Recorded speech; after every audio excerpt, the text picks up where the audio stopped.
There are two ways of cropping an image in Illustrator. There's a professional way and a less professional way, I'd say. The less professional way is if you select an image that you've placed. You get an option up here for crop image. If this bar is not showing for you, you can go to Object and down to Crop Image this way.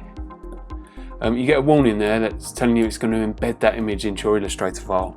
So that's an important point. So I'm going to OK that. And I'm going to just crop this as if you were cropping an image in Photoshop. You get the handles, just pull it into where you want it. And then just click return. And you've made your commitment there. And you can see, just shown by this icon here, that is now an embedded link. It's now embedded within your Illustrator file.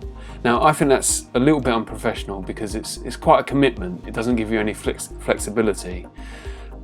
The way I would do it is, if I just undo that, I'm just simply make a mask. So I draw a rectangle over the part of the image I want to show, and then I'm going to select the rectangle and the picture and just create a clipping mask, make, and we've got a crop, but then we've still got the flexibility. If I go to my direct selection tool, I can click and move the image as and where I want it, and I can even click on the mask area and move the sides in, and you've just got a lot more freedom that way.